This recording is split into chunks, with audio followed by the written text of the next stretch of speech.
What is good, everyone? You are here with another, again, Gears of War Judgement gameplay. I am If Games Are Real, and in this video I am going to try, explain, and you know, give you some tips, some hints, some good uses, some good ways of using the Hammerburst and the ink grenade. Now I'm trying to spread the Hammerburst love because it is an amazing weapon and not that many people use it. So I'm trying to spread the amount of people. I'm trying to get awareness of explaining, you know, the damage the weapon can do, from in bullets to head, from melees, from using the pistol, from the effect of the ink grenade, the other information, and I'll also be explaining how the map that you're currently seeing, which is Streets, is personally I would say the best map for the Hammerburst. So let me kick it off by saying that for anyone who doesn't know, the Hammerburst is an assault rifle. It is a semi-automatic.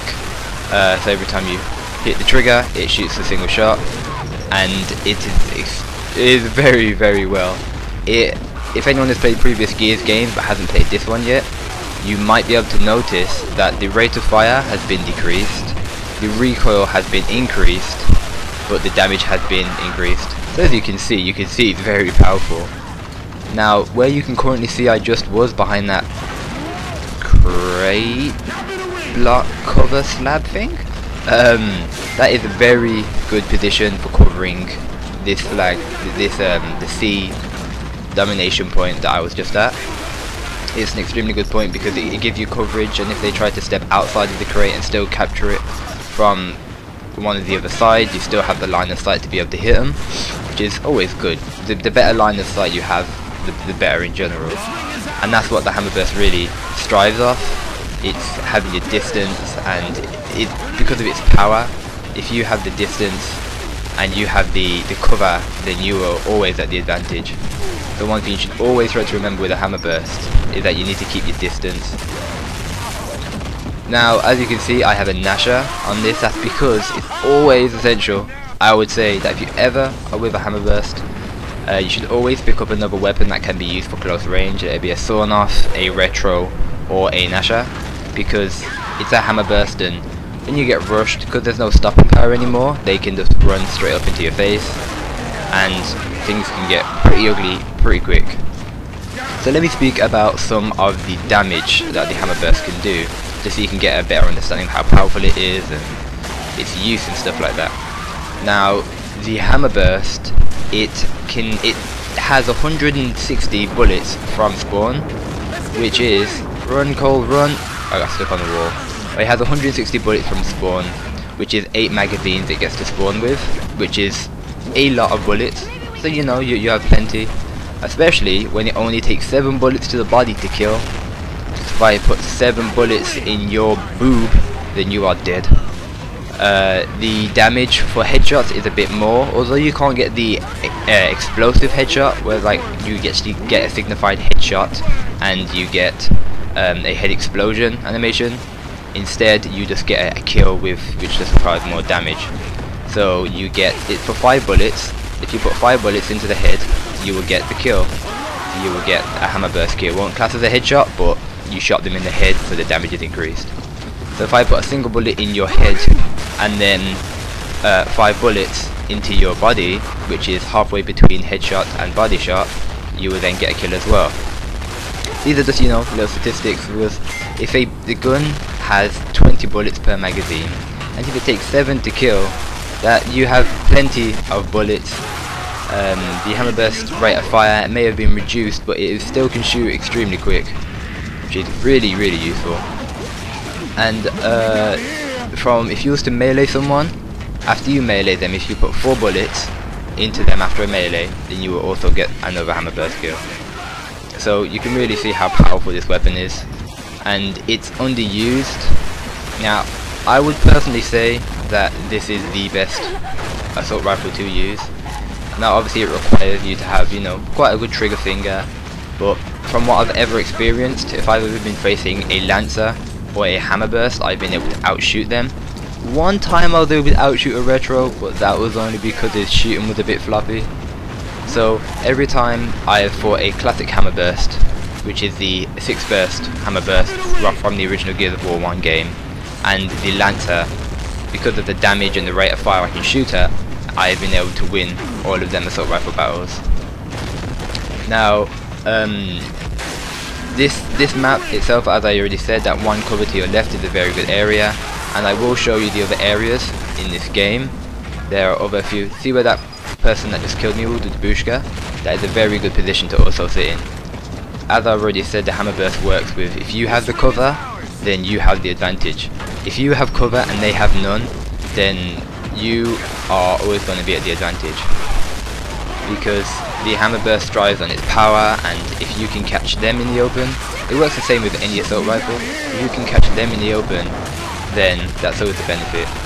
As you can see, I just picked up a Nasha because, well, I say, you know, it's always good to pick up a close range weapon, especially when you'll need them if you ever get rushed and attacked. It's not always the best to try keep someone distance with a Hammerburst, although this person just didn't see where I was. Now, I mentioned that the ink grenade is my grenade of choice for using the Hammerburst. And why this is because I would class the ink as a crowd control. Now, the ink is extremely powerful and is underused in comparison to what it used to be. In previous Gears of War games, it used to just be in Gears of War 2, which was when it was first introduced, it was just a cloud of damage and ink. And in Gears of War 3 they made it have a stopping effect where if you was caught in a certain radius of the grenade after it exploded, then you would get temporarily stunned. That has been removed, but something they have done with the with the ink grenade is they have created a, like, I call it the lingering effect. If I hit someone with an ink grenade, the damage is carried onto that person. So even if they step out of the radius of the ink is still damaging them, because it's if like the person has become poisoned. I'm not sure how long the poison lasts, because all this information I'm giving you, I sat in a private game and tried to find it all out, and finding the information of an ink grenade is easier said than done, because some people just don't move out the way, and it's quite annoying it's fidgety to try to figure out how the damage works with an ink grenade. I was able to find out that if I was to hit someone with an ink grenade, so instantly after hitting someone with an ink grenade, it only takes 2 Hammerburst bullets to kill them.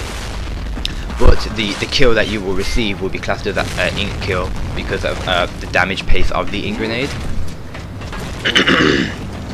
So how I would always use the ink is that if I see multiple enemies, which Hammerburst, when you're in a position you should normally see, you should be normally in a position where you can see multiple enemies, or you should be in a position where they're just sitting there trying to do something, which is why it's always good to use the Hammerburst in objective game types, because there will always be a focused area where the enemies will be, rather than team deathmatch where they can be scattered everywhere. So as I said, the ink grenade is like a crowd control, so you can throw it into, let's say where I am now, which is C, or the C annex. You can throw it into there, and then the damage from that will just allow your Hammerburst to get the kills quicker, or you'll be able to pick up the odd ink kill from it. Because you will never pick up a large amount of ink grenade kills, but you will be able to pick up a large amount of Hammerburst kills, because the ink is extremely powerful, but obviously people move out of the radius, and hitting someone with an ink grenade, as I previously said, isn't the easiest thing to do. It's easier to hit people with a frag because it has a stick effect, and you can never be 100% sure when you've hit someone with an ink, because there is no notification and you don't see the ink stick to the person. It just bounces off of them, leaving the lingering effect. It doesn't actually leave it. Now, where you can currently see me standing, although I had a Nasher out, that is my favourite area of this map to be using. Now, as you can see, I just was able to pick up an ink grenade kill, and that is very useful for things like that. You can just get the odd random kill that you'll be able to get randomly just because they were in the wrong place at the wrong time, and ink is extremely powerful. As I previously said, where you can currently see I am, if I wasn't being attacked, down that road there's a window, and that kind of cover is the perfect cover to have. A cover like that allows you to have the advantage on enemies. It allows you to be in, it allows them, if anyone approaches you from that way, they are in the open while you are in cover. So it's a clear indication that you are in the powerhouse position, and with a Hammerburst and a damage rate and a firing rate, that is always something you will want. You'll always want to be in the more powerful position with a Hammerburst. Now, as I previously said, there is 160 bullets from the spawn of a Hammerburst, which with 8 magazines, but the maximum ammo you're allowed to carry in a Hammerburst is 200, so which is 10 magazines you're allowed to have maximum in a Hammerburst. Now, there's many. I prefer this map, Streets, to be the best map for an ink grenade. For ink grenade and Hammerburst, because of the height, the long lanes. The longer the lanes you have, the better the ability of being able to get Hammerburst. And there is another map called Rig, which is also very good. But my preferred weapon on that is a Markzer, which I have a recorded gameplay for, and that should be uploaded tomorrow. So you will be able to see my preferred, the damage for that, my preferred weapon loadout for that, and some more information. I'm going to be on a beatdown spree here because I couldn't win any other way. But thankfully a teammate was able to come across and save me quite quickly. But as I was saying, there are preferred maps for every kind of weapon, and my preferred map for this, whenever I am on Streets, I will always try to use the Hammerburst. It depends on how well the other people are playing on the team. If you have some extremely good people on the enemy team, then it's always nice to be able to try first them with a Nasher if they are all using Nasher themselves, or maybe a Markzer if some of them are being a bit more distant and ranged. They are my 3 preferred weapons. I use Nasher, the Hammerburst, the Mark II, which is the one you can see I'm using in this game that I've explained, and also the Nasher. And the game's coming to an end, and I hope the information I've given you has been useful. I've been able to explain the damage of the weapon and the ammo count and other things that will be able to affect the gun and help you in ways. And one last thing that I'd like to say is that the ink grenade is, you only get 1 and you're allowed to carry 2 maximum. So what is always a good thing to do is to stock up on your ammo boxes. Get as many ammo boxes as you can, and just always try to have them. Well, thank you for listening. I hope I've been able to share some wisdom with you. If you have any comments to leave or anything you'd like to see, just leave it in the comment section below. Thank you and goodbye.